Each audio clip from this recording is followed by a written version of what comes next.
सर्वप्रथम सर्व गुरूंना नमन करून तसेच संत गाडगेबाबा यांच्या पावन स्मृतीस अभिवादन करून आजच्या सभेला सुरुवात करूया.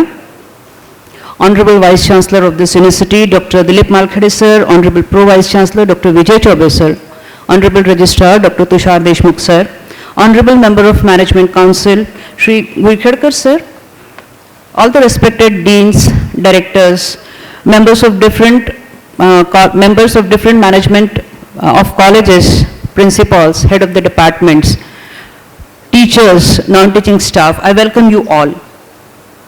I welcome you all to the lush green campus of this university. मी जेव्हा lush green campus असं म्हणते तेव्हा या बाबतीचा आपला जो पुरावा देखील आहे मला सांगायला अत्यंत आनंद होतो आणि कदाचित आपल्याला माहिती असेल की आपल्या विद्यापीठाला ग्रीन कॅम्पसचा द्वितीय पुरस्कार महाराष्ट्र स्टेटवर मिळालेला आहे आणि हा पुरस्कार मिळण्याकरता ज्यांचे अथक प्रयत्न झाले ते आपल्या विद्यापीठाचे इंजिनिअरिंग विभागाचे इंजिनिअरिंग पूर्ण विभाग आणि त्यांच्या अधीनस्थ असलेलं गार्डन सेक्शन यांनी खूप मेहनत घेतलेली आणि त्याचमुळे आपल्याला हा अवॉर्ड मिळालेला आहे.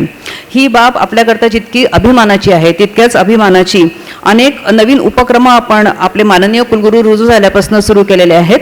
मग त्यामध्ये प्रामुख्याने नॅशनल एज्युकेशन पॉलिसी 2020 असो, CBCS असो, इनोव्हेशन इन्क्युबेशन असो किंवा स्किल ओरिएंटेड कोर्सेस असो, अशा अनेक बाबी आहेत ज्या इथे नवीन आपण सुरू केलेल्या आहेत. आपण सर्व या विद्यापीठाचे प्रमुख घटक आहात आणि म्हणून विद्यापीठात जी प्रगती, जी उत्साहाची आणि जी नाविन्याची एक लाट आलेली आहे त्याबाबत आपल्याला माहिती व्हावी या हेतूने ही सहविचार सभा आपण आज इथे आयोजित केली आहे. तसेच नवीन शिक्षण पद्धती तसंच शिक्षणाचा दर्जा उंचावण्याकरिता आपल्या मनात ज्या संकल्पना आहेत त्याही जाणून घ्याव्यात या हेतूने देखील आजची ही सभा इथे आपण आयोजित केलेली आहे. तर आपला जास्त वेळ न घेता मी आपल्या विद्यापीठाचे कुलसचिव तुषार देशमुख सर यांना विनंती करते की त्यांनी प्रास्ताविकपर भाषण करावे. वैराग्यमूर्ती संत गाडगेबाबा यांच्या पावन स्मृतीस अभिवादन करतो.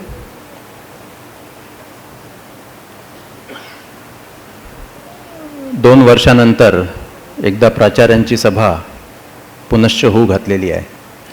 2020मध्ये कोविडमुळे झाली नाही आणि 21मध्ये पण होऊ शकली नाही. पण आज तो दिवस आलेला आहे आणि सर्व संस्था चालक, त्यांचे अध्यक्ष, सचिव, इतर प्रतिनिधी आणि प्राचार्य यांची संयुक्त सभा आपण इथे आयोजित केली आहे. या सभेच्या अध्यक्षस्थानी विद्यापीठाचे मान्य कुलगुरू डॉक्टर दिलीप मालखेडे सर व्यासपीठावर उपस्थित आहेत.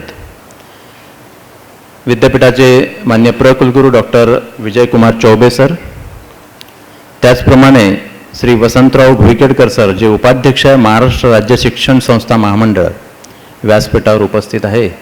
या व्यासपीठाव्यतिरिक्त सभागृहात उपस्थित असलेले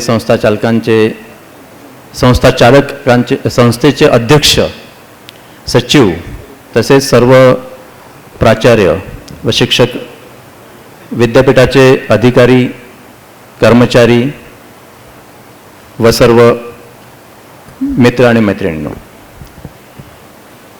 आजचा मी जसं सांगितलं की दिवस खरंच एक चांगला दिवस आहे, कारण की 2 वर्षानंतर पुनश्च आपण एकदा भेटत आहोत.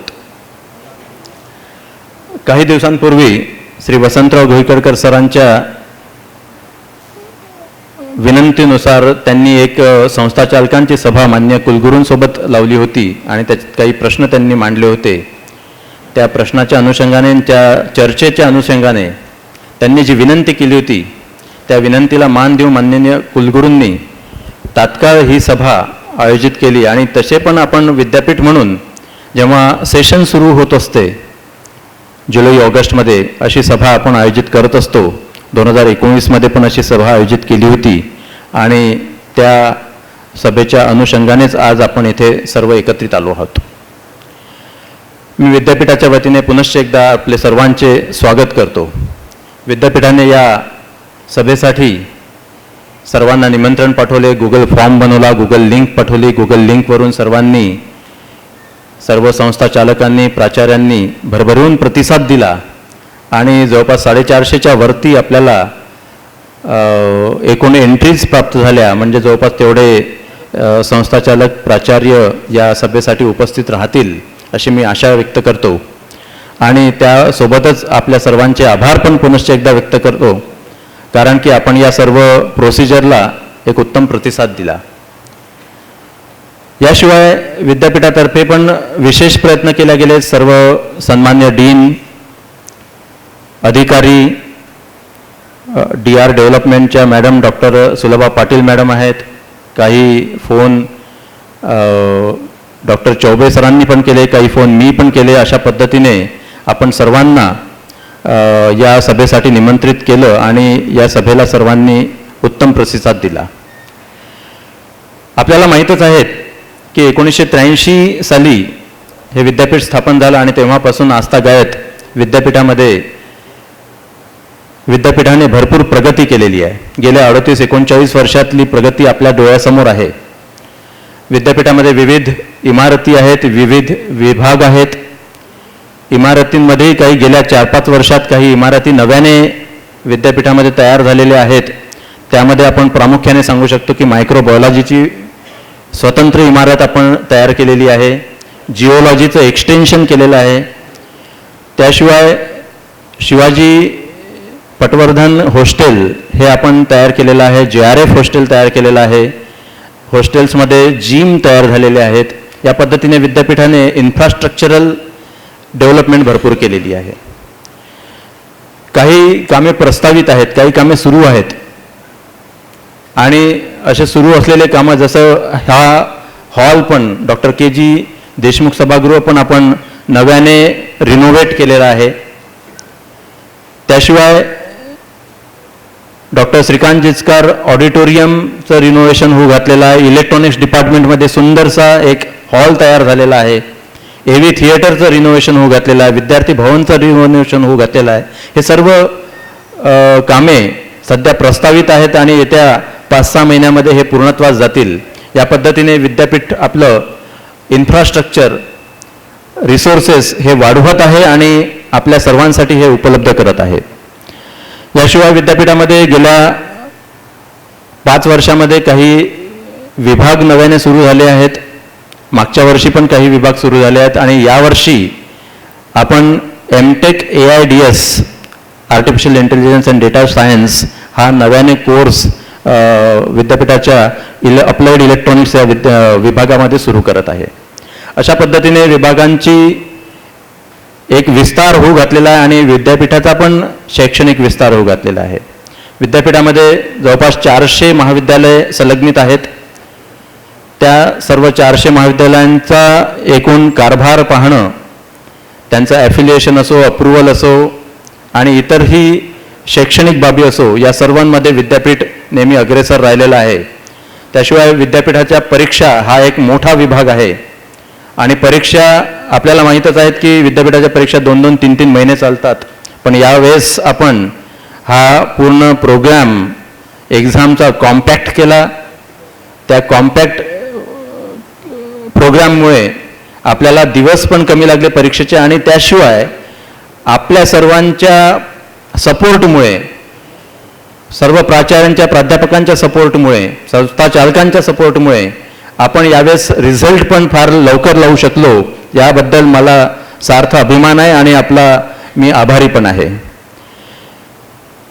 विद्यापीठाची प्रगती ही त्याच्या एज्युकेशनमुळे होत असते आणि आपल्याला माहीतच आहे की नवीन जी पॉलिसी, एज्युकेशन पॉलिसी येऊ घातलेली आहे किंवा आलेली आहे, 2020मध्येच आलेली आहे आणि त्याचं इम्प्लिमेंटेशन हळूहळू सुरू झालेलं आहे. त्यामध्ये एक्सपिरियन्शियल लर्निंग हा एक विषय आहे. तसा हा विषय फार जुना आहे. आपल्याला माहीतच आहे की आपण internship through, on the job training किंवा इतर माध्यमातून विद्यार्थ्यांना ट्रेनिंग देत असतो आणि त्यालाच एक्सपिरियन्शियल लर्निंग म्हणतात. अशा पद्धतीचं लर्निंग हे आता जास्त प्रमाणात सर्व अभ्यासक्रमांमध्ये उपलब्ध करून द्यायचं आहे, जेणेकरून आपल्याला विद्यार्थ्यांमध्ये स्किल्स डेव्हलप करता येतील आणि त्याचा उपयोग त्यांना त्यांच्या पुढील आयुष्यामध्ये सर्व्हिस करताना आणि आपले व्यापार किंवा बिझनेस करताना होऊ शकेल किंवा एंटरप्रिन्युअर ते होऊ शकतील. अशा पद्धतीने आपल्याला विद्यार्थ्यांना घडवायचे आहे. याशिवाय आपण CBCS हा एक मोठा उपक्रम राबवला आहे. आपल्याला माहीतच आहे की मान्य कुलगुरूंनी मार्चमध्ये जेव्हा रिजॉईन केलं, त्यांच्या तब्येतीच्या मध्ये सुधारणा झाली आणि त्यानंतर ते पुनश्च विद्यापीठामध्ये आलेत, तेव्हापासून हा विषय हाती घेतला आणि या 3-4 महिन्यामध्ये आपल्या सर्वांच्या मदतीने, सर्व BOS मेंबर्सच्या मदतीने, अध्यक्षांच्या मदतीने, फॅकल्टीच्या वतीने, अकॅडमिक काउन्सिलच्या वतीने सर्वांनी प्रयत्न करून CBCSचा उत्तम अभ्यासक्रम आपण तयार केला आहे आणि तो लागू पण केलेला आहे. अशा पद्धतीने आपण एक नवीन मुहूर्तमेढ रोवलेली आहे आणि मला सार्थ अभिमान आहे की अमरावती विद्यापीठामध्ये सर्व अभ्यासक्रमांना CBCS लागू करण्यात आल्यामुळे असं लागू करणारं हे एकमेव विद्यापीठ आहे. याच्या कार्यशाळा पण आपण आयोजित करणार आहे, जेणेकरून सर्व घटकांपर्यंत CBCS काय आहे आणि नॅशनल एज्युकेशन पॉलिसी इथले विविध वैशिष्ट्ये काय आहेत, त्याचे फीचर्स काय आहेत, ते सर्वांपर्यंत पोहोचणे जरुरी आहे. प्राचार्यांपर्यंत हा विषय गेलेला आहे, पण BOSच्या माध्यमातून आणि इतर ट्रेनर्सच्या माध्यमातून हा उपक्रम आपण सर्व प्राध्यापकांपर्यंत, सर्व विद्यार्थ्यांपर्यंत, सर्व पालकांपर्यंत पोहोचवायचा आहे आणि त्यासाठी आपण कार्यशाळा लवकरच आयोजित करणार आहे. यावर्षी सर्व महाविद्यालयांसाठी इंडक्शन प्रोग्रामचाही एक मोठा कार्यक्रम आपण हाती घेतला होता. आपल्याला माहीत आहे की गेल्या महिन्यामध्ये, शेवटच्या आठवड्यामध्ये आपण हा कार्यक्रम राबवला, इंडक्शन प्रोग्राम. त्याला दीक्षारंभ असं म्हटलं आणि सतत 6 दिवसाचा हा प्रोग्राम आपण राबवला, जो विद्यापीठाने टेलिकास्ट केला, इंटरॲक्टिव्ह केला झूमच्या माध्यमातून आणि विविध महाविद्यालयांनी त्याला उत्तम प्रतिसाद दिला. आणि जे मान्यवर त्या इंडक्शन प्रोग्राममध्ये आले होते त्यांनी पण त्या सर्व महाविद्यालयाच्या विद्यार्थ्यांनी जे प्रश्न विचारले त्यांना उत्तरे दिलीत आणि एक अतिशय सुंदर असा इंडक्शन प्रोग्राम आपण विद्यार्थ्यांसाठी राबवला. असाच प्रोग्राम आपण दरवर्षी राबवत जाऊया आणि त्यामुळे विद्यार्थी जे नवीन महाविद्यालयांमध्ये येतात त्यांना त्या महाविद्यालयाची ओळख होईल, त्या महाविद्यालयातील अभ्यासक्रमाची ओळख होईल, सर्व घटकांची ओळख होईल, सर्व स्टेक होल्डर्सची ओळख होईल आणि त्यातून त्यांचं लर्निंग हे इझी होईल आणि त्यातून जो ड्रॉपआउट विद्यार्थ्यांचा असतो तो कमी होईल, याबद्दल मला बिलकुलही शंका नाही आहे. याशिवाय विद्यापीठाने यावर्षी प्रथमच विद्यापीठाच्या इतिहासात CHB साठी ट्रेनिंग घेतलं. असं ट्रेनिंग घेणारंही मला वाटते एकमेव विद्यापीठ असेल जे CHB आपल्या इथे महाविद्यालयांमध्ये असतात. विद्यापीठामध्ये 200च्या वरती CHB आहेत. आपल्याला माहीतच आहे की विद्यापीठामध्ये एकूण जे रेग्युलर प्राध्यापक आहे त्यांची संख्या फार तुटपुंजी आहे. जेमतेम 60 रेग्युलर प्राध्यापक आहेत आणि त्याच्या भरोशावर इतके मोठे विद्यापीठातील विभाग सुरू करणं आणि चालवणं हे शक्य नाही आहे. त्यामुळे CHBची भरती मोठ्या प्रमाणात आहे आणि त्यांच्याकडे आत्तापर्यंत आपण कधीच लक्ष दिलं नाही. पण यावर्षी प्रथम आपण त्यांच्याकडे लक्ष देऊन त्यांचं 2 दिवसाचं एक ट्रेनिंग ठेवलं होतं, जे आयझरच्या माध्यमातून आपण येथे राबवलं आणि ते फार उत्तम झालं. आणि अशाच प्रकारचं ट्रेनिंग आपण सर्व महाविद्यालयातील जे CHB टीचर्स आहेत त्यांच्यासाठी राबवणार आहोत आणि त्याच्यासाठी पण प्रोग्राम एक तयार झालेला आहे. अशा पद्धतीने आपण या सर्व बाबींकडे लक्ष देऊन आमूलाग्र बदल आणण्याचे प्रयत्न करत आहोत आणि मान्य कुलगुरू यांच्या अथक प्रयत्नांनी आणि त्यांच्या व्हिजन मिशनमुळे आपण हे सर्व पूर्णत्वास नेऊ याबद्दल मला बिलकुल शंका नाही. याशिवाय मी सर्व प्राध्यापकांचे, सर्व प्राचार्यांचे, सर्व संस्थाचालक अध्यक्षांचे एकदा पुनश्च आभार व्यक्त करतो, त्यांचे स्वागत करतो. सर्व प्राधिकारणींचे आभार व्यक्त करतो, कारण प्राधिकारणींचा पिरियड पण आता 31 ऑगस्टला संपत आहे. त्याच्यामध्ये बोर्ड ऑफ स्टडीज आहेत, फॅकल्टी आहे, अकॅडमिक काउन्सिल आहे, सिनेट आहे, व्यवस्थापन परिषद आहे. सर्वांचा पिरियड आता या 31 तारखेला संपत आहे. त्या सर्वांची जे 5 वर्षामध्ये सहकार्य विद्यापीठाला केलेलं आहे त्याबद्दल मी त्यांचे पण आभार व्यक्त करतो. आणि सर्वात शेवटी एकच म्हणतो की इतिहास लिखने के लिए कलम ही नहीं, इतिहास लिखने के लिए कलम ही नहीं, हौसलों की भी जरूरत होती है. असा हौसला आपल्या सर्व प्राधिकाऱ्यांनी, सर्व प्राचार्यांनी विद्यापीठाला दिला तर नक्कीच आमूलाग्र बदल आपण या विद्यापीठाच्या एकूण शिक्षण प्रणालीमध्ये व सर्व महाविद्यालयांच्या शिक्षण प्रणालीमध्ये घडवून आणूया. आणि याच एका विश्वासाने मी आज आपल्यासमोर येथे उभा आहे आणि माझे प्रास्ताविक येथे संपवतो. धन्यवाद. धन्यवाद सर. सरांनी अत्यंत सुंदर शब्दात आणि थोडक्यात विद्यापीठाने जी कामगिरी आतापर्यंत केली त्याबद्दल आपल्याला अवगत करवलं. यानंतर मी विद्यापीठाचे माननीय कुलगुरू डॉक्टर विजय चौबे सर यांना विनंती करते की त्यांनी त्यांचे मनोगत व्यक्त करावे. शुभप्रभात. धन्यवाद मॅडम.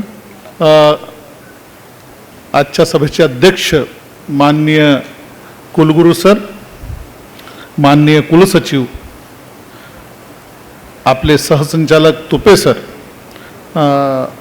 आपले व्यवस्थापन परिषदेचे सदस्य घुईकेकर सर आणि सर्व प्राचार्य, संस्था प्रमुख, सचिव, त्यांचे प्रतिनिधी, प्राध्यापक, प्राचार्य, डीन, अधिकारीगण आणि विभाग प्रमुख, उपस्थित असलेले प्राध्यापकगण, सगळ्या जणांना मी आजच्या सभेला स्वागत करतो. मित्रहो, ही सहविचार सभा आयोजित करावी आणि त्याच्यातून विद्यापीठ जे कार्य करीत आहेत त्याच्याबद्दल, त्याचे महत्त्वपूर्ण असलेल्या आपण सर्व महत्त्वपूर्ण घटकांना समाहित करून आपली धोरणं, आपली उद्दिष्ट, आपले जे आपल्याला साध्य करायचे आहे त्याच्यात आपली जी महत्त्वाची भूमिका असेल त्याबद्दल आपल्याला अवगत करून आपल्याकडून अपेक्षा ठेवण्याचा हा आजचा सहविचार सभेचा मागचा उद्देश आहे.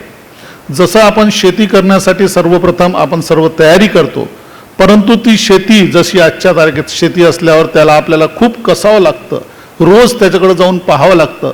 आपले रिसोर्सेस चांगल्या रीतीने वापरून त्याच्यातून चांगली आपल्याला परतफेड मिळावी अशी आपण प्रयत्न करतो. तसंच विद्यापीठाचा हा राडा खूप मोठा असल्यानंतर आपल्याला या सर्व घटकांना सोबत घेऊन जाणं फार महत्त्वाचं असतं. किंबहुना आपल्या मदतीशिवाय आमचे किंवा आपल्या पूर्ण विद्यापीठाचे ध्येय सिद्ध होणारच नाहीत. असं होत असतं की आपण कागदात विद्यापीठाला पाहतो, परंतु कागदाच्या बाहेरही जे जीवन असतं, जे आपले मॅनपॉवर असतात, त्यांच्याकडून जे आपल्याला अपेक्षा असतं, तो सृजनात्मक जे आपण आपल्याला साध्य करायचं असतं त्याच्यामध्ये आपली भूमिका फार महत्त्वाची आहे. किंबहुना संस्था प्रमुख आणि प्राचार्य यांना सोबत घेतल्याशिवाय हे आपले ध्येय सिद्ध होणारच नाही. सरांनी खूप चांगला आढावा घेतला की आम्ही काय काय केलेलं आहे, परंतु याच्यामध्ये आपली भूमिका आणि आपल्या सहकार्य याच्याशिवाय हे कधीही शक्य झालेलंच नसतं. CBCSचं आपण स्वप्न पाहतो आहे आपण काही पल्ला गाठलेला सुद्धा आहे. परंतु आपण एखाद्या यात्रेला जेव्हा निघतो त्यावेळेला आपण आपली तयारी पाहून घेत असतो की आपल्या सोबत कोण आहे, आपल्याला काय कुठं करायचं आहे, ते टप्पे कसे गाठायचे आहेत, त्याच्या सोबतीला आपल्याला कोणाची कुठे काय मदत होईल. एखाद्या मोठ्या यात्रेला जाण्यापूर्वी आपल्याकडे असलेल्या सर्व रिसोर्सेसची पाहणी करणं फार गरजेचं असतं. आणि किंबहुना ही सहविचार सभा याच प्रयत्नाला साध्य करण्यासाठी आयोजित करण्याचं उद्देशानं केलेली आहे, याबद्दल दुमत नाही. परंतु आपण ज्या वेळेला कोणताही मोठा उद्देश पाहत असतो त्यावेळेला तो पल्ला गाठण्यासाठी सर्वांना आपल्याला सोबत घेऊन जाणं आवश्यक असतं. एका व्यक्तीचं जे काम नसतं. एक व्यक्ती स्वप्न पाहू शकतो, परंतु त्या स्वप्नाची परिपूर्ती करण्यासाठी सर्वांना आपल्याला सोबत येणं फार आवश्यक आहे. मी प्राचार्यांना आव्हानही करतो की जी CBCSची आपण जी चॉईस बेस्ड क्रेडिट सिस्टम जी लावलेली आहे किंवा आजच्या सभेमध्ये विद्यापीठामध्ये काय काय नाविन्यपूर्ण घटक जे आहेत त्याच्याबद्दल प्रत्येक टप्प्यात आपल्याकडं त्याचं अजेंडा दिलेलाच आहे. त्या सर्व बाबीवर विद्यापीठाची जी धोरणं आहेत, विद्यापीठाकडे जे रिसोर्सेस आहेत, कोणाची काय भूमिका आहे ते आपण सहज जाणून घ्यावं. आणि आमच्याकडून काही अपेक्षा असेल तर त्याबद्दल आपले जे प्रश्न असतील ते आम्हाला सांगावं. आपण दोघांच्या मदतीनं आपण या समाजाला निश्चित उच्चांक गाठून देऊ याबद्दल मला बिलकुलच शंका नाही. आणि त्याच्यामध्ये आपल्या असणाऱ्या सहकार्याबद्दल मी निश्चितच आशा बाळगून आहे. माननीय कुलगुरूंनी जे आज कार्य केलेलं आहे, 1 वर्ष होत आलं त्यांच्या कारकिर्दीला, परंतु त्याच्यामध्ये जितकं आपण पाऊल पुढे जातो आहे, मला निश्चितच विश्वास आहे की काही दिवसांनी समाजात आपण आपलं प्रतिबिंब उमटवून ते शक्य करण्यास त्यांची जे अपेक्षा आहे आपल्या विद्यापीठाकडून ते नवनवीन अपेक्षा आपण उंचावू आणि समाजाला जे आवश्यक असेल ते देण्याचा प्रयत्न करू. प्राधिकरणाचं सहकार्य विद्यापीठाला मिळतंच, परंतु त्याच्याशिवाय प्राचार्य जे विद्यापीठातून दूर असतात त्या सर्वांना, जितकेही लोक आपले घटक आहेत, जसं आपण कार चालवताना आपलं वायपर जसं करून ते समोरचं जे धुंद असतं ते आपण दूर करण्याचा प्रयत्न करतो, जेणेकरून आपल्याला एकदम स्पष्ट दिसावं आणि आपला जो मार्गक्रम आपला करायचा असेल त्या सर्व गोष्टीला आपण निश्चितपणे चांगल्या रीतीनं गाठावं. अशी ही सहविचार सभा ह्या उद्देशाला पूर्ती करेल असा मला बिलकुल विश्वास वाटतो. सर्व लोक आज येत आहेत. हॉल जो भरलेला आहे त्याच्यावरून दिसतंय की विद्यापीठाच्या आव्हानाला आपण किती चांगला प्रतिसाद देता. आपल्या भूमिकेला आपण निश्चितच न्याय द्याल. आपले जे प्रश्न असाल ते आपण निश्चितच विचाराल. आपल्यामध्ये म्हणजे विद्यापीठातल्या प्रत्येक घटकामध्ये कुठेही द्वंद्व आणि दुविधा ह्यासारख्या शब्दाला थारा नसो. आपण दोघंही, आपण सगळे लोक एकाच उद्देशानं समोर जाऊ याबद्दल मला बिलकुलच विश्वास आहे. काही दिवसात असं दिसतं की कधी कधी असं होतं की एखाद्या वेळेला गाडी आपण पायलट मोडमध्ये टाकून देतो आणि ती स्वतःच चालत जाते. काय होतंय आपल्याला कल्पना नसतं आणि ती सतत तसं गाडा असतो. कधी काळी विद्यापीठामध्ये अशी स्थिती आली असेल, परंतु आपल्या what I mean to say ki we must be conscious what we are doing, and all these things we can just do with consciousness. I think that our Vice Chancellor has able to charge this consciousness. University consciousness has been charged and now it is on the vibration mode. And I think that with the effort of all those components, what I mean to say, everybody will contribute their role and we will just achieve what goal we wanted to achieve in future. This university is not meant for you and me only. This is meant for each and everybody. What has been written into the Section 4 of the University Act, what objective has been written, it is for the forthcoming generation. This is not meant for you and me because we are already been employed, but those who are waiting for their employment, those who are waiting for some meaningful lifestyle for them, this university can do lot of more things for them. I do think that we can just achieve these particular things. It will be infantile to think that the one man can achieve all this goal. So in this particular context, I just ask you, each of you, to come forward to contribute your role. We are doing so many things. In your hand, we have already provided the day chart, which will definitely tell so many things about the university. But behind that, between the lines, we are just need your request you to just provide your inputs so that we can also make some more corrections and make ourselves meaningful for you, for society and for those students who are coming to our doorstep with certain visions, with certain dreams, and we will just going to fulfill that particular things. कुलसचिव सरांनी खरंच सांगितलेलं आहे की इतिहासाबद्दल जे सांगितलं, definitely मला माहिती आहे कि इतिहास स्वतःला, इतिहास खुद को कभी नहीं रिपीट करता, लेकिन we can just do the history. आपण हिस्ट्री पुन्हा जगू शकत नाही, परंतु हिस्ट्री क्रिएट करू शकतो. With all of you, with the vision of our vice chancellor, we can definitely achieve those goal. I am very much sure for that, and with your presence, with everyone's conscious presence, we can just achieve this particular goal. Thank you very much. very much for your very good insightful lecture. यानंतर माननीय सहसंचालक उच्च शिक्षण अमरावती विभाग अमरावती यांनी त्यांचे मनोगत व्यक्त करावे अशी मी त्यांना विनंती करते. विचारपीठावर उपस्थित असलेले या सहविचार सभेचे नियोजक आणि एक उत्कृष्ट असे संकल्पक आदरणीय मालखेडे सर, माझ्या अगोदर ज्यांनी एकूणच वर्ल्ड वाईड एज्युकेशनची सिच्युएशन काय आहे, स्थिती काय आहे ती आपल्यासमोर ठेवलेली असे आपल्या विद्यापीठाचे कुलगुरू चोबे सर, प्रास्ताविकपर मनोगत आपल्यासमोर ज्यांनी ठेवलं असे कुलसचिव देशमुख सर, वसंतरावजी घोईकेडकर आणि अतिशय मोठ्या संख्येनं आपण या ठिकाणी सगळे एका वेगळ्या उपक्रमासाठी या सहविचार सभेसाठी उपस्थित झाला असे सर्व मान्यवर, संस्थाचालक, संस्था प्रतिनिधी, प्राचार्य प्रतिनिधी आणि सर्वच. सुरुवातीलाच मी माननीय कुलगुरू महोदयांचं अभिनंदन करतो आणि अभिनंदन यासाठी की अतिशय एक वेगळा चांगला जो उपक्रम आहे तो या ठिकाणी त्याचं आयोजन त्यांनी केलेलं आहे. मुळात विद्यापीठांची अलीकडच्या काळातली जी भूमिका आपण पाहिली तर ते जे शैक्षणिक किंवा ज्याला आपण अध्यापन, संशोधन वगैरे अशा स्वरूपाच्या ज्या आपल्या बाबी आहे तिकडं लक्ष देण्यासाठी विद्यापीठांना खूप कमी वेळ मिळतो. म्हणजे माझं एकूण अलीकडच्या काळातलं निरीक्षण म्हणूया आपण. त्याचं कारण असं आहे की आपली सगळी जी महाविद्यालय आहे जी ॲफिलिएटेड आहे, साधारणतः आपल्याच विद्यापीठाचं म्हणूया आपण, अमरावती विद्यापीठाचा जरी आपण विचार केला तर 400 ते 425 महाविद्यालये या विद्यापीठाबरोबर संलग्नित अशा स्वरूपाची आहे. आणि या संलग्नित महाविद्यालयांचा गाडा चालवता म्हणजे केवळ परीक्षा, निकाल वगैरे हा जो भाग आहे आणि प्रवेश प्रक्रिया जी म्हणू आपण, अशा स्वरूपाचा बराचसा वेळ जो आहे या विद्यापीठांचा त्यावर खर्च होतो. आणि निखळपणानं ज्याला आपण मुख्य जे विद्यापीठांचं काम आहे की जे शैक्षणिक स्वरूपाचं असेल, ज्याला आपण अकॅडमिक म्हणूया, ते अकॅडमिक बाजूला पडतं.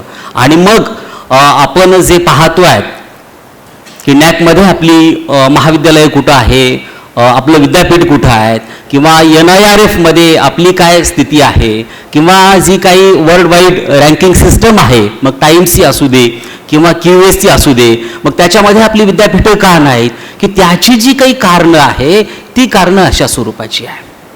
म्हणजे आपल्याला म्हणजे सगळ्याच ऑल ओव्हर बहुतांश भारतातली विद्यापीठं म्हणूया आपण की जी कॉन्स्टिट्युएंट किंवा ऑटोनॉमस अशा स्वरूपाची सेंट्रल युनिव्हर्सिटी सोडून अशी ॲफिलिएटेड कॉलेजेस ज्यांच्यावर अवलंबून आहेत अशा स्वरूपाची जी विद्यापीठं सगळीच जर आपण पाहिली तर ती यामुळं, अशा या बाबींमुळं या रँकिंगमध्ये खूप खूप खाली येतात. आणि पहिलं जे काही ज्याला आपण एक वेगळ्या स्वरूपाची सुरुवात आहे, पहिलं जे काही एक काम आहे की बाबा या अकॅडमिकचं काय आहे, कशा स्वरूपाचं आहे, ते सुरू करण्याचं जे काम आहे, हा एक वेगळा उपक्रम म्हणूया, ज्याला वास्तविक पाहता नवोपक्रम म्हणूया आपण, की मालखेडे सरांनी या ठिकाणी आपल्या हाताशी घेतलेला आहे. आता हे जे पाहिलं, ज्यांची जी कार्यक्रम पत्रिका मला जस्ट दाखवली, शॉकिंग अशा स्वरूपाची होती. आणि पहिल्यांदा हे सगळं घडतं आहे. मला नाही वाटत का या अगोदर आपल्याही विद्यापीठामध्ये आणि अन्य विद्यापीठांमध्ये देखील की नेमकं वेगवेगळ्या विभागांचं काय काम सुरू आहे आणि तुमच्या म्हणून असणाऱ्या ज्या काही जिल्हानिहाय संस्था चालकांच्या असू दे, प्राचार्यांच्या असू दे, काय समस्या आहेत त्या समजावून घेण्यासाठी या ठिकाणी सरांनी तुम्हाला सगळं बोलावले आहेत. खरोखर अतिशय महत्त्वाचा अशा स्वरूपाचा हा काम आहे.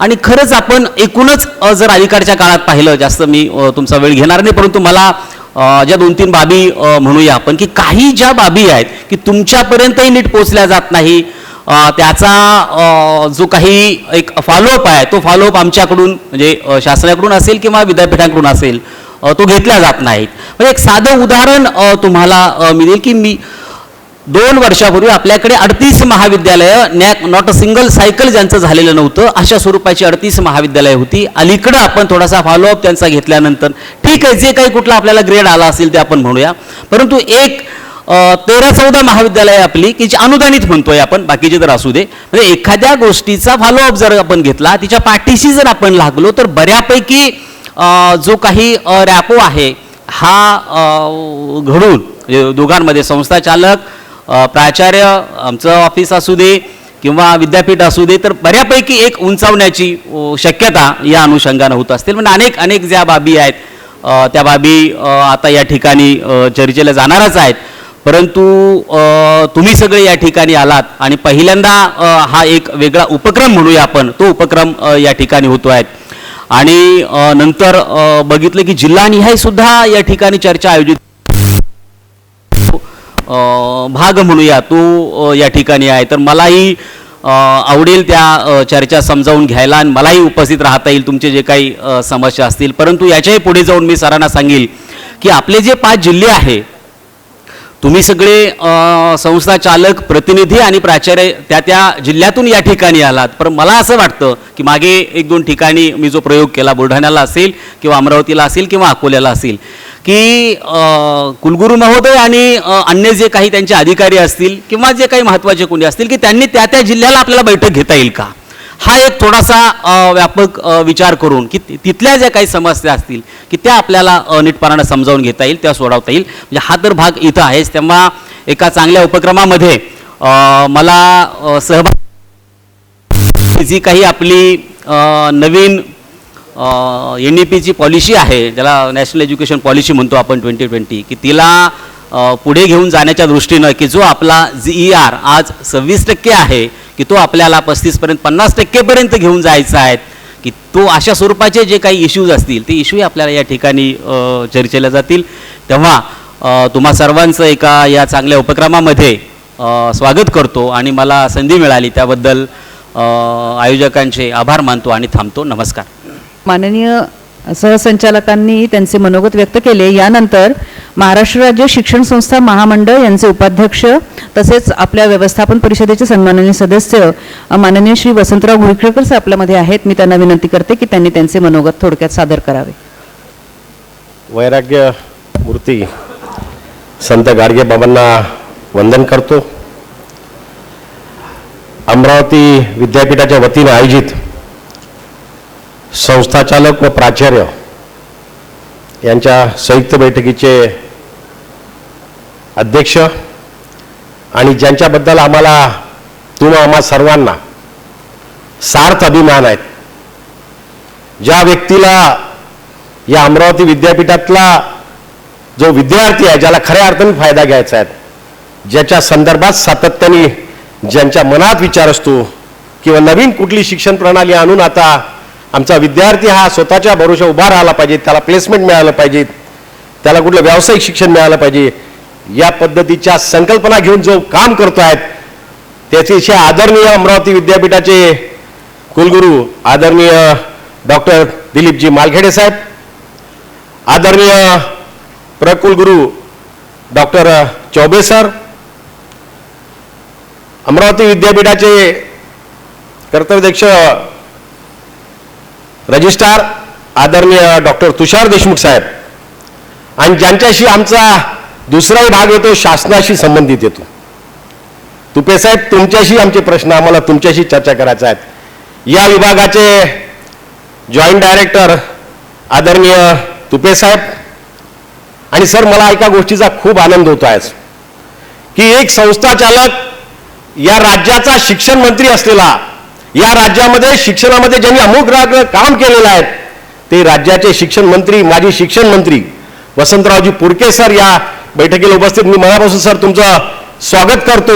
अशाच पद्धतीने कोणी किती मोठा संस्था चालक असला तर त्यांनी सुद्धा मला असं वाटते आलं पाहिजे अशी माझी एक विनंती राहणार आहे.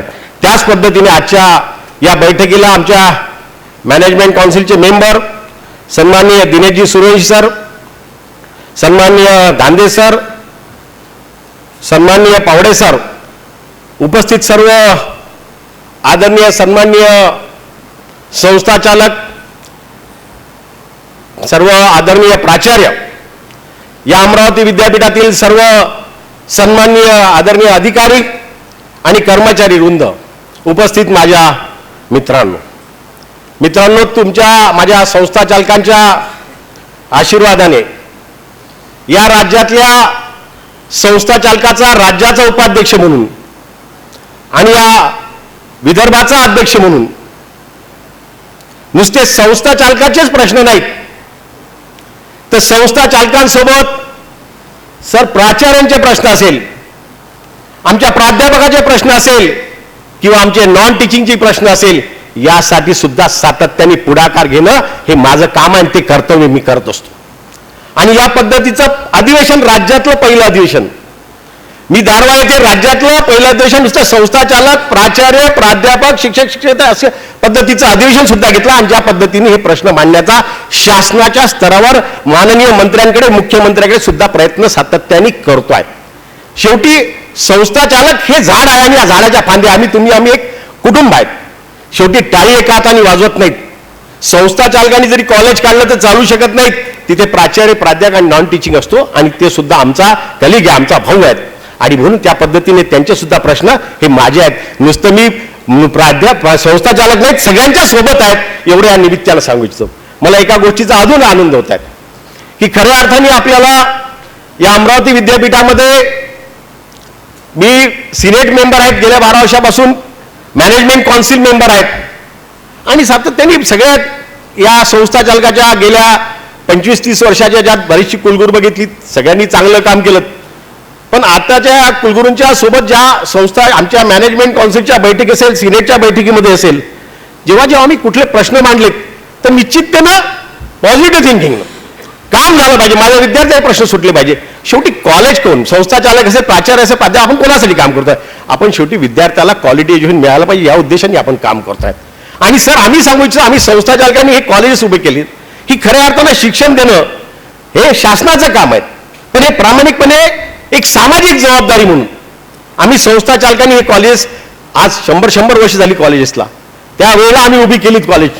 जेव्हा पारतंत्र्यात भारत तेव्हा सुद्धा आम्ही कॉलेज सुरू केली. विद्यार्थ्याला चांगलं क्वालिफिकेशन देणं हा सुद्धा आमचा प्रामाणिकपणे प्रयत्न आहे. आणि तुमच्या प्रयत्नाला निश्चिततेनं तुम्ही जे प्रयत्न करत आहेत त्याच्यासोबत आम्ही निश्चिततेनं आहेत. संस्था चालक तुमच्या सोबत आहेत, प्राचार्य सोबत आहेत, सगळे सोबत आहेत. पण काही प्रश्न सर निश्चिततेनं जे विद्यापीठाच्या संदर्भातली जी काही प्रश्न असेल, या प्रश्नाच्या संदर्भात मी तुम्हाला सांगू इच्छितो. या प्रश्नाच्या संदर्भात माननीय कुलगुरू साहेबांसोबत 20 जुलै रोजी आमची एक बैठक झाली. त्यामध्ये सिनेट सभागृहात बैठक झाली. त्या सभागृहामध्ये बरीचशी संस्था चालक हजर होती आणि त्यावेळेला आम्ही जी काही प्रश्न माननीय कुलगुरू साहेबांकडे माननीय रजिस्ट्रार साहेब, प्रकुलगुरू साहेब सगळेच होतात. आणि आम्ही आजचा जो मी सांगितलं साहेब की संस्था चालक प्राचार्याच्या संयुक्त बैठकी होत होत्या, झाले नाही 2-3 वर्षात ही बैठक घेण्यात यावी. त्याच क्षणाला आदरणीय कुलगुरू साहेबांनी ती बैठक ताबडतोब घेण्याचं त्यांनी तिथे मान्य केलं आणि त्या पद्धतीची आजची ही बैठक होत आहेत. त्याच पद्धतीने दरवर्षी आपण जे म्हटलं होतं पदव्युत्तर अभ्यासक्रमाच्या प्रवेश महाविद्यालय स्तरावर घेण्याबाबत आम्ही सरांना विनंती केली. मॅनेजमेंट काउन्सिलमध्ये मी सरांशी बोललो होतो, त्या मीटिंगमध्ये बोललो आणि सरांनी तेव्हाच मीटिंगमध्ये ज्या काही गोष्टी तेव्हाच जाहीर केल्यात. त्याच म्हणजे माझे भाषण झाल्यानंतर सरांनी जेव्हा आपलं सगळं मांडलं आणि ते मला मिनिट सुद्धा सरांनी दिले, त्या सगळ्या संस्था चालकांना, प्राचार्यांना सुद्धा मला असं वाटतं हे मिनिट्स आले असेल, तर तेव्हाच त्यांनी मान्य केलं की यावर्षी सुद्धा तुर्तास 1 वर्ष तरी आपण हा विषय घेणार नाही, पुढे आपण याच्यावर चर्चा करू. त्याच्या संदर्भातली सगळी माहिती घेऊ आणि पुढे काय करायचं त्या संदर्भातली निर्णय साहेब आपण घेतलात. मला मनापासून आपला धन्यवाद मानायचा आहे. प्राध्यापकाच्या रिक्त जागावर संबंधित विषयाला पदव्युत्तर पदवी प्लस बी प्लस असलेल्या उमेदवाराची नियुक्ती परवानगी देण्याबाबत सर हा महत्त्वाचा प्रश्न मला असाठी अजूनही महत्त्वाचा प्रश्न आहे. या संदर्भात मला असाठी गांभीर्यानं लक्ष देऊन तो पुन्हा क्लिअर म्हणजे त्याच्यामध्ये थोडासा हे आहे वेगळा प्रश्न आहे. म्हणजे मला वाटतं तुपे साहेब तुम्हाला सुद्धा यामध्ये लक्ष घालून तो सुद्धा पूर्णपणे सोडावा लागेल अशी सुद्धा माझी आपणास विनंती आहे. बृहत आराखड्याच्या संदर्भात नवीन महाविद्यालय देताना हे आम्ही सांगितलं होते प्रश्न की नवीन महाविद्यालय देताना त्याचा बृहत आराखडा असला पाहिजे. एकाच ठिकाणी एकाच किलोमीटरच्या आत 2-2, 3-3 महाविद्यालय दिलं ते जे ग्रँटिनेट कॉलेज सुद्धा चालणार नाही. तिथली विद्यार्थी संख्या कमी होईल, तिथला स्टाफ एक्सेस होईल आणि सरनी ते मान्य केलं गव्हर्नमेंट करतात. मला तुपे साहेब तुम्हालाही सांगायचा हा प्रश्न शासनाशी येतो ते जो काही आम्ही आराखडा विद्यापीठाने ठरवतो मॅनेजमेंट काउन्सिल त्याला मान्यता देतात त्याच यांनी कुठेतरी शासनाने सुद्धा त्या पद्धतीने ते फॉलो केलं पाहिजे ही सुद्धा तुमच्या वतीने आम्हाला तुम्हाला विनंती आहे. बिंदू नामावलीच्या संदर्भात सुद्धा या संदर्भात माननीय कुलगुरू साहेबांनी आम्हाला मान्यता दिली की आपण निश्चितपणे या पुढच्या काळात आपण कटाक्षानं पाहू तसा निर्णय सुद्धा मॅनेजमेंटमध्ये घेऊ. बिंदू नामावलीच्या संदर्भात विद्यापीठ स्तरावर त्या तपासण्या गेल्या पाहिजेत. सरांनी तसे आदेश ताबडतोब विद्यापीठ स्तरावर दिले आणि कमिशनर लेवलला सुद्धा आदर कुलगुरू साहेबांनी तसं पत्र देऊन कमिशनर साहेबांना सांगून सुद्धा ते सुद्धा आपल्या बिंदू नामात झालं पाहिजे याबद्दल सांगितलं. बॉटनी आणि एन्व्हायरमेंटल सायन्स ही वेगवेगळी बोर्ड करण्याबाबत हा सुद्धा विषय सरांनी तेव्हाच्या तेव्हा तो मार्गी लागला आणि दोन्ही वेगवेगळे केले जातील हे सुद्धा सरांनी त्यास आम्हाला ताबडतोब मान्य केलं. त्याच पद्धतीने विद्यापीठाची सिनेट निवडणुकीच्या संदर्भातला एक विषय आला होता. मी सरांना सांगितलं आमच्या संस्था चालकाला कुठेतरी मॅनेजमेंटची मिटिंग घ्यावं लागतं, तो ठराव घ्यावा लागतो. बऱ्याच ठिकाणी बऱ्याचशा मॅनेजमेंटमध्ये डिस्प्यूट असतात आणि त्याच्यामुळे त्या प्रक्रियेला वेळ लागतो आणि म्हणून सरांना विनंती केली की जी तारीख वाढून देण्यात यावी. सरांनी सोडा एक वेळा नाही 2 वेळा नाही आता तिसऱ्यांदा या 30 तारखेपर्यंत सर तुम्ही तारीख वाढवून दिली. सिनेटच्या सगळ्या संस्था चालकांशी प्रत्यक्षात आम्ही संपर्क साधून त्यांची कारण लोकशाहीमध्ये प्रत्येकाला आपल्या कायद्याच्या मतदानाचा अधिकार असला पाहिजे तो मिळाला पाहिजे. काही लोक राहत नाही आणि तो निश्चितपणे सर तुम्ही 3 वेळा वाढून दिला. मी मनापासून तुमचं त्याबद्दल सुद्धा धन्यवाद मानतो.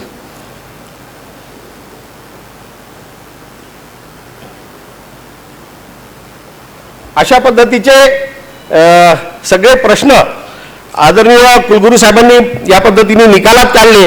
मी कुलगुरू साहेब तुमचं मनापासून खूप खूप धन्यवाद मानतो आणि सगळ्यांनी जोरात एकदा टाळ्या वाजवून कुलगुरू साहेबांनी घेतलेला निर्णय त्वरित घेतल्याबद्दल सगळ्यांचं मनापासून अभिनंदन. कुलगुरू साहेब माझी एक विनंती अशी आहे, काही प्रश्न असे आहेत की जे तुमच्या लेवलचे अजूनही काही प्रश्न आहेत. मला असं वाटतं ते प्रश्न निश्चिततेने सोडवण्याकरता त्या पद्धतीने तुम्ही कुठेतरी प्रयत्न काही राहिलेले आहेत. काही प्रश्न आमचे निश्चिततेने संस्थाचालक काही प्रश्न आपल्यासमोर मांडणारी आहेत आणि सरांनी या पद्धतीने आपल्या पूर्ण प्रत्येक विभागाचं काय पद्धतीने काम होत आहेत या पद्धतीने सगळी माहिती आपल्यासमोर सगळे देणार आहेत. यानंतर सगळे जिल्हा वाईज प्रत्येक ठिकाणी एक वेगळी व्यवस्था केली कारण प्रत्येक संस्था चालकांना प्राचार्यांना प्रत्येक प्रश्न मांडता आले पाहिजे आणि म्हणून प्रत्येकाशी संवाद त्या त्या विभाग तिथले प्रमुख तिथले अधिकारी घेणार आहे आणि त्यानंतर पुन्हा दुपारच्या सेशनला आपले काही प्रश्न असेल म्हणजे ओपन सेशनला ते सुद्धा प्रश्न कुलगुरू साहेब समजून घेणार आहेत. ते प्रश्न आपले निश्चितपणे सोडवण्याचा प्रयत्न जे जे आहेत ते पॉझिटिव्ह थिंकिंगनं सरांचा स्वभावच आहेत आणि मला असं वाटतं निश्चितपणे सर ते प्रश्न सोडतील. काही सर महत्त्वाचे मुद्दे मी अजून 1-5-6 मुद्दे आपल्यासमोर ठेवतायत ती कॉपी सुद्धा मी तुम्हाला देतोच आहे. प्राध्यापकांच्या रिक्त जागावर संबंधित विषयाचा पदव्युत्तर पदवीप्राप्त B+ असलेल्या उमेदवाराची नियुक्त करण्यास परवानगी द्यावी. सर यामध्ये असं आहे की प्राध्यापकाच्या रिक्त जागेवर तासिक नियुक्ती करीत असताना पात्रधारक म्हणजे नेट सेट किंवा PhD प्राप्त आरक्षणाच्या सवलतीनुसार उमेदवार नियुक्त करण्याचा शासन निर्णय आहे. परंतु अशा प्रकारच्या याच्यात उमेदवार उपलब्ध न झाल्यामुळे संबंधित विषयाचा पदव्युत्तर पदवीप्राप्त B+ असलेला उमेदवार नियुक्त करण्याची परवानगी देण्यात यावी. आणि तुपे साहेब आपण सुद्धा आपल्याला माहीत आहे आपण सांगितलं पाहिजे शासनाला या पद्धतीने ही वस्तुस्थिती अडचण आहे आणि मला असं या पद्धतीने हा सुद्धा प्रश्न सुटला पाहिजे. बिंदू नामावलीत सर आपल्याला मांडला पण ते अजूनही होऊन नाही राहिलं थोडं त्यामध्ये लक्ष घेतलं पाहिजे. महाविद्यालय व संस्थेकडून विद्यापीठाला वेळोवेळी अडीअडचणी व समस्याबाबत केलेल्या पत्रव्यवहाराची विद्यापीठाकडून दखल घेतली पाहिजे सर. कुठेतरी काही अधिकारी कुठे दखल दिल्या जात नाहीत. कुठेतरी आमच्या एखाद्या संस्थाचालकाचा असेल, प्राचार्याचा असेल, कुठेतरी अधिकाऱ्याकडून कुठेतरी सन्मान ठेवला गेला पाहिजे. त्याचा सन्मान दुखवला नाही पाहिजेत. आणि म्हणून ती सुद्धा काळजी आपण त्या पद्धतीने तशा पद्धतीचे आदेश आम्ही तुम्हाला दिलेत आणि अशा पद्धतीने होऊ नये ही सुद्धा आमची एक नम्र विनंती आहे. विद्यापीठाच्या प्रात्यक्षिक परीक्षा, वार्षिक परीक्षा याचे निकाल विद्यापीठाने महाविद्यालयालाच पाठवण्याचे नियोजन जर करता आले सर, त्याचे डिटेल वाचतो म्हटलं बराच वेळ जाईल, तर मला असं वाटतं ते थोडं नियोजन आपण केलं तर योग्य होईल अशी माझी आपल्यास विनंती आहे. शहरालगतच्या नवीन महाविद्यालयाला परीक्षा केंद्र देऊ नका सर, ज्यामुळे अडचणी होतात. टेक्निकली अडचणी आहेत त्या तपासून घ्यावा, कारण त्या अंतराचं सगळे 15 किलोमीटर अंतराचा हा सगळा विषय आहे आणि ते तपासून आपल्या स्तरावर आपण योग्य निर्णय घ्यावा अशी माझी विनंती आहे. मूल्यांकनाचा महाविद्यालयाचा दिलेला निर्धारित कोटा पूर्ण न केल्यामुळे त्यांना अतिरिक्त प्रवेश मंजूर करण्याचा नियम जो सर आपण अडचणीचा केलेला आहे थोडासा, मला यासाठी हा नियम कुठेतरी शिथिल करावा आणि निश्चिततेने आपण समजून घेऊ शकतात आपल्या सगळ्या गोष्टीची जाण आहे हा प्रश्न सुद्धा आपण सोडाल अशी मला आपल्याकडून खात्री आहे तुमच्या काम करण्याच्या पद्धतीमुळे. निश्चिततेनं प्रलंबित संलग्नीकरण प्रकरणे निकालात काढून संलग्नीकरणाचे आदेश निर्गमित करण्याचा हा सुद्धा एक महत्त्वाचा विषय आहे सर. मला वाटते या संदर्भात सुद्धा आपण लक्ष द्यावं अशी सुद्धा विनंती आहे. समाजकार्य महाविद्यालयाचे शिक्षक, ग्रंथालय कर्मचारी अशा कॅश योजनेदर प्रलंबित पदोन्नती प्रकरणे ती सुद्धा त्वरित काढली पाहिजे. हा सुद्धा एक महत्त्वाचा प्रश्न सर. हे सगळे महत्त्वाचे प्रश्न आहेत. काही प्रश्न आमचे निश्चितपणे मी सगळेच मांडले नाहीत, काही लोकांना मांडायचे आहेत, त्यांना मांडू देणार आहेत. प्रत्येकाच्या वेगळ्या अडचणी आहेत आणि मला असं वाटतं निश्चिततेनं ते प्रश्न त्या स्तरावर सोडल्या जातील. मी तुम्हाला सांगू इच्छितो की काही प्रश्न शासनाच्या अधिकारातले काही प्रश्न आहेत. तुपे साहेब तुम्ही आहात इथे, तुम्हाला माहित नसेल, तुम्ही नव्हते मागच्या 2 महिन्यापूर्वी म्हणजे साधारण ऑक्टोबर महिन्यात 1 ऑक्टोबरला याच अमरावती विद्यापीठाच्या सिनेट सभागृहामध्ये या राज्याचे उच्च शिक्षण मंत्री यांच्यासोबत आमची बैठक झाली. त्या बैठकीला राज्याचे सचिव, शिक्षणचे उच्च शिक्षणचे सचिव हजर होते, त्याप्रमाणे डायरेक्टर हजर होते, जॉईंट डायरेक्टर हजर होते, आदरणीय कुलगुरू साहेब, रजिस्ट्रार साहेब हजर होते. सर महत्वाचा विषय असा आहे, काही प्रश्न तुमचे आणि आमचे संयुक्त प्रश्न आहेत, आज विद्यापीठाचे संयुक्त प्रश्न आहेत आणि तुपे साहेब आम्ही शासनाच्या दरबारात आम्ही सातत्याने मांडतोय आणि मला असा ते प्रश्न कुठेतरी निकालात निघण्याच्या संदर्भात माननीय उदयजी सामंत साहेबांसोबत आमच्या बैठकीमध्ये सचिव असेल डायरेक्ट ही चर्चा त्यावेळेला झाली की आज प्राध्यापकांची भरती 2017च्या त्याच्यानुसार 2000 विद्यार्थी संख्येनुसार आधारित काही प्राध्यापक भरती करण्यात आली पाहिजे अशा पद्धतीची आम्ही मागणी त्यावेळेस घातली. आणि त्या संदर्भात नॉन टीचिंगचे सुद्धा किती प्रश्न आहेत. इथल्या एका महिला महाविद्यालयात दर्यापूरच्या एक सुद्धा नॉन टीचिंग नाही, एका महिला महाविद्यालयात सुद्धा एक नॉन टीचिंग नसा, हे सुद्धा प्रश्न आम्ही त्यावेळेला त्यांच्यासमोर मांडलेत. आणि त्याचप्रमाणे हा प्राध्यापकाचा B+चा मुद्दा माननीय मंत्र्यांसमोर मांडला होता. व्यावसायिक अभ्यासक्रमाला अनुदान मंजूर करण्याचा मांडला होता. महाविद्यालयातल्या वेतनोत्तर अनुदान हे 25% करण्यात यावे हा सुद्धा आम्ही प्रश्न मांडला होता. शिक्षकेतर कर्मचाऱ्याची आश्वासित प्रगती व कालबद्ध पदोन्नती योजना पूर्वीप्रमाणे सुरू ठेवावी हा सुद्धा माननीय मंत्र्यांसोबत चर्चा झाली. सर्व प्राचार्यांची, सगळ्यात मोठा प्राचार्यांचाही प्रश्न आमच्या संस्था चालकाच्या याच्यात आहेत. सर्व प्राचार्याची स्थान निश्चिती लेवल 13 ऐवजी 14 मध्ये करण्यात यावी हा सुद्धा प्रश्न माननीय मंत्र्यांसोबत बैठकीत झाला. त्यानंतर विनाअनुदानित महाविद्यालय अनुदानावर घेण्यासंदर्भात सुद्धा या विषयावर चर्चा झाली. शारीरिक शिक्षण महाविद्यालय शासकीय अनुदान मंजूर करण्याचा हा सुद्धा विषय झाला. आणि शैक्षणिक संस्थांना इलेक्ट्रिक बिल घरगुती वीज दराने द्यावे व इतर माफ करावे हा सुद्धा विषय माननीय मंत्र्यांसमोर, सचिवासमोर आदरणीय कुलगुरू साहेब आपण होता. आणि त्यानंतर माननीय मंत्र्यांनी त्या सभागृहात सांगितलं की वसंतराव तुम्ही वित्तमंत्र्यांसोबत एक बैठक आपली लावा. आम्ही वित्तमंत्र्यांसोबत मुंबईला एक बैठक झाली आणि त्या बैठकीमध्ये चर्चा झाली की तुम्हाला सांगू इच्छितो की 2017 साली सर किंवा मागच्या गव्हर्नमेंटमध्ये जागा भरल्या गेल्या नाहीत. आम्ही 14 पिटिशनर विशेषतः अमरावती विभागातले आणि त्याची भूमिका मी घेतली. नागपूर विद्यापीठात, नागपूरच्या आम्ही खंडपीठात गेलो आणि तिथे ती केस मांडली आणि नागपूरच्या हायकोर्टाने 40% जागा भरायची परवानगी शासनाने दिली. त्या 40% भेटल्यामुळे राज्यात या 14 पिटिशनरमुळे या विभागातल्या अमरावती विभागातल्या 14 राज्यातल्या संपूर्ण जागा भरती मिळाल्या. त्याच्यातल्या सुद्धा काही जागा 2000 जागा भरायच्या राहिल्यात. त्या 2000 जागा भरायला ताबडतोब परवानगी दिली आहे. ज्यांच्या राहिल्या त्यांच्या भरायला. एवढंच नाही तर त्या मीटिंगमध्ये 3 पोस्ट, एक लायब्ररियन, एक फिजिकल डायरेक्टर आणि लॅबोरेटरी असिस्टंटच्या 3 जागेला मंजुरी दिली तुपे साहेब. एवढंच नाही तर विद्यापीठातल्या राज्यातल्या सर्व विद्यापीठातल्या 500 जागेला सुद्धा मंजुरात त्या मीटिंगमध्ये आदरणीय वित्तमंत्री, आदरणीय उच्च शिक्षण मंत्र्यांसोबत आमची बैठक झाली. आणि आम्ही सांगितलं आम्हाला अजून जागा ह्या होणार नाहीत, आम्हाला प्राध्यापकाच्या आणि नॉन टीचिंगच्या जागा मिळाल्याच पाहिजेत. तेव्हा त्यांनी सांगितलं एवढ्या जागा भरा, आम्ही ताबडतोब त्या जागा. आणि निश्चितपणे हा पाठपुरा आमच्या सगळ्या प्रश्नाच्या संदर्भात शासनाकडे माझा पाठपुरा राहणारच. आता जरी नवीन मंत्री आले, मुख्यमंत्री आलेत, हे सगळे प्रश्न संस्था चालकाचे असो, आमच्या प्राचार्यांचे असो, आमच्या प्राध्यापकाचे असो, नॉन टीचर, सगळे प्रश्न आम्ही मांडण्याचा प्रयत्न करू. आणि अजूनही मी सांगू इच्छितो सर की नागपूरचे जे आमचे ॲडव्होकेट कुलकर्णी 2 माझ्या बैठका झाल्यात त्यांच्यासोबत. मी अजून त्यांना जे जुनं पिटिशन आहे त्याच्यावर आम्ही पुन्हा चालू आहेत. आम्ही वर्किंग पुन्हा केस ओपन करतोय. एक गोंदिया सुरू झाली गोंदिया एज्युकेशनची, 30 केस पुन्हा रिओपन करतोय. आणि आम्ही शाळेच्या संदर्भात सुद्धा पोर्टल रद्द करा, भरती करा, 70 पिटिशनर आपल्या अमरावती भागातले, नागपूर भागात 70 पिटिशनचा सुद्धा आम्ही दाखल केलेला आहे. म्हणजे जिथे शासनाकडून जर एखादी गोष्ट होत नाही तर न्यायालयाच्या माध्यमातून सुद्धा ते प्रश्न आम्ही सोडवण्याचा आमचा सातत्याने हा प्रयत्न असतो साहेब. आणि तो प्रयत्न, कारण मला विद्यापीठ एवढंच महत्वाचं आहे.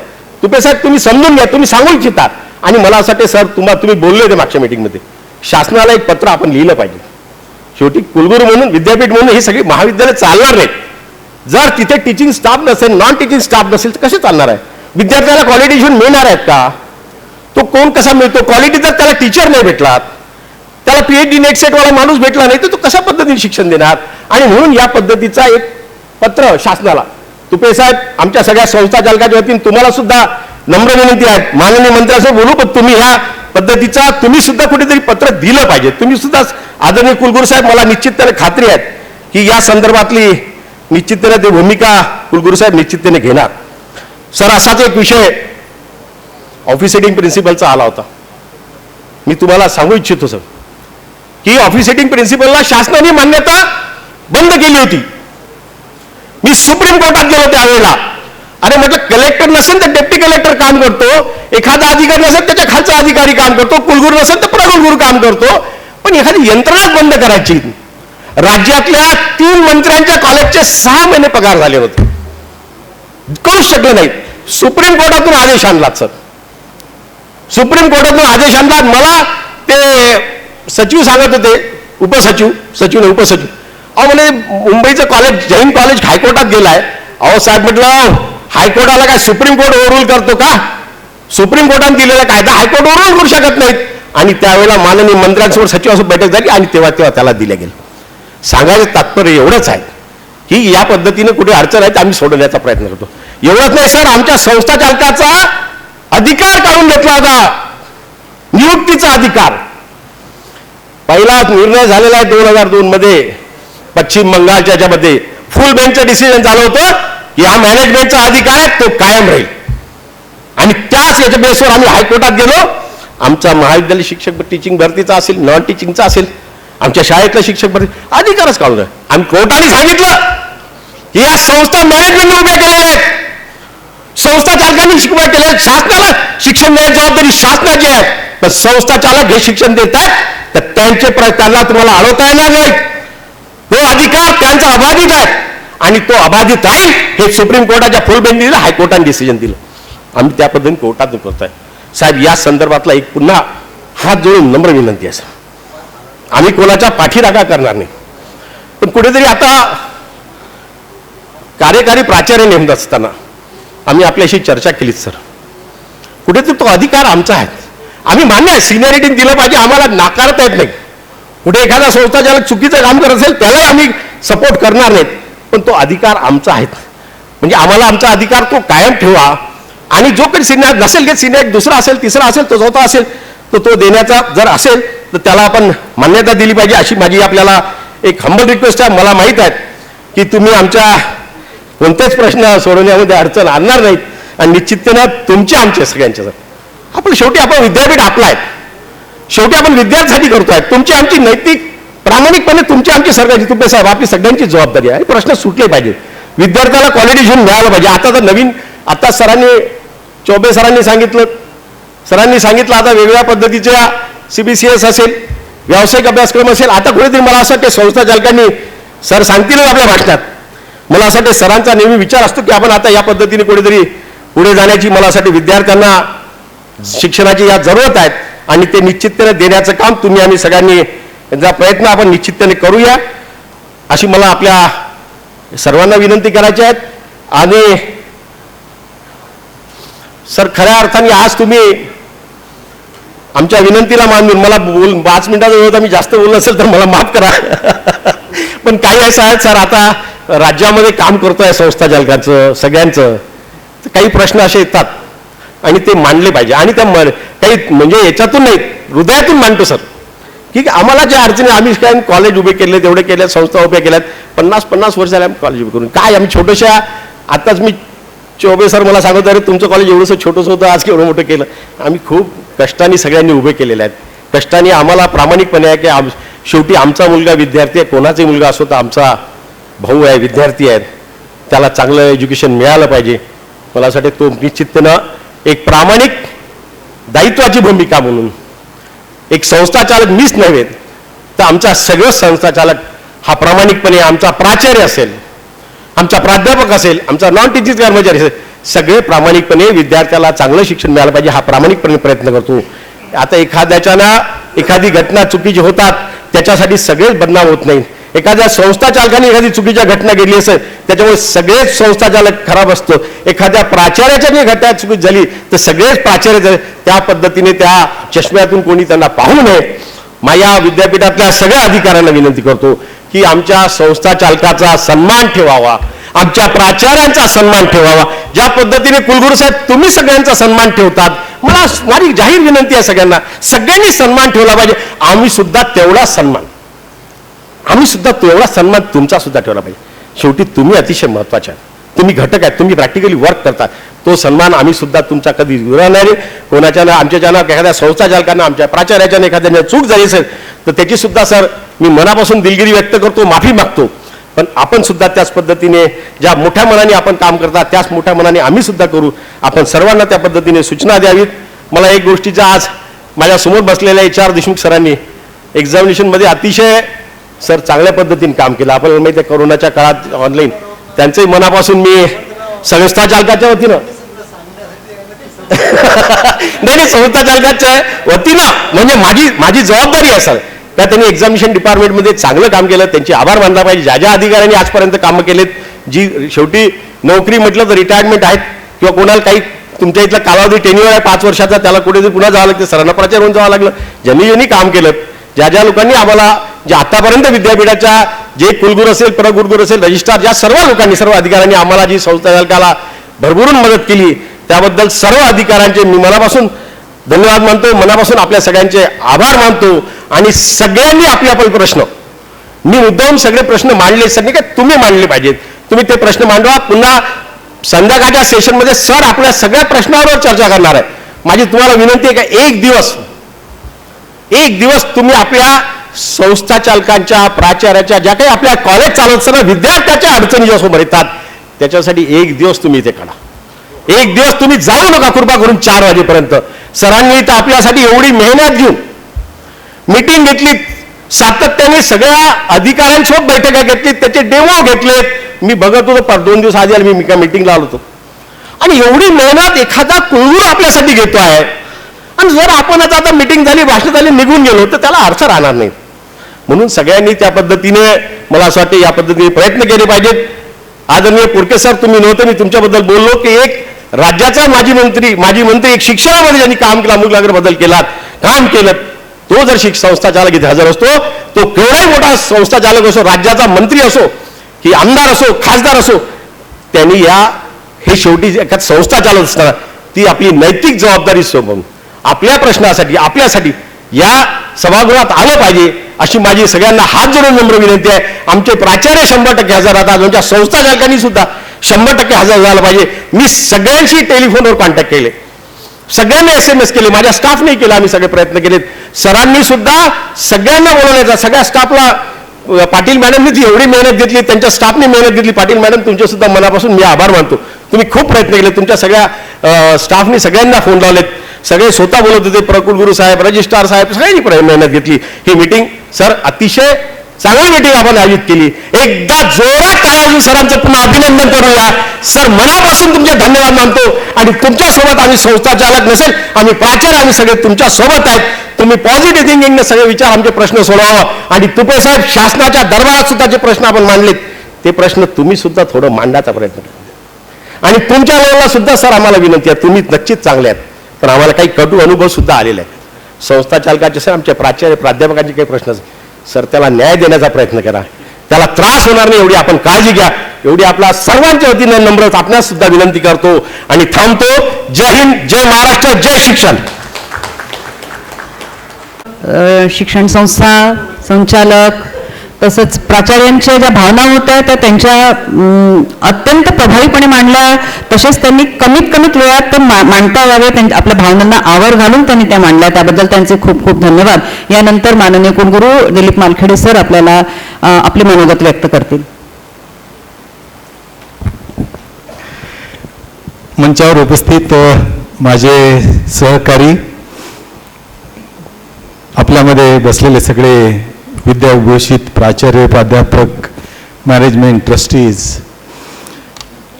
अतिशय आनंदाचा दिवस आहे आज. साधारणतः 25-1 दिवसापूर्वी वसंतराव काही संस्था चालकांना घेऊन आले होते, 4-5च होते. चर्चेदरम्यान असं लक्षात आलं की आपण जास्त चर्चा करण्याची गरज आहे, जास्त लोकांसमोर चर्चा करण्याची गरज आहे. आणि मी ज्या गोष्टीचा विचार करतच होतो तशीच सभा त्यांनी मग अशी सुचवली सुद्धा, आपण ज्याला स्टेक होल्डर्स मीटिंग म्हणतो. कारण शिक्षण हे तुमचं माझं फक्त विद्यापीठाचं किंवा ट्रस्टीजचं किंवा फक्त प्राचार्यांचं असं सगळं काम नाही आहे, सगळ्यांचं काम आहे. आणि आता येऊ घातलेला जो बदल आहे हा मागच्या अनेक वर्षापासून, इनफॅक्ट प्रत्येक वर्षीच असतो, पण हा एक मोठा बदल जो आता येतो आहे तो शिक्षणाच्या, शिकवण्याच्या पद्धतीमुळे म्हणा, डिजिटलायझेशन, इलेक्ट्रॉनिक मीडियामुळे म्हणा, नॅशनल एज्युकेशन पॉलिसीमुळे म्हणा, क्रेडिट सिस्टममुळे म्हणा किंवा इंटरनॅशनलायझेशनमुळे म्हणा, हे जे अंतर कमी होत चाललंय जगातल्या देशांमधलं, ह्या सगळ्या गोष्टीचा बदल आत्मसात आपण करू शकतो का? आपण तयार आहोत का?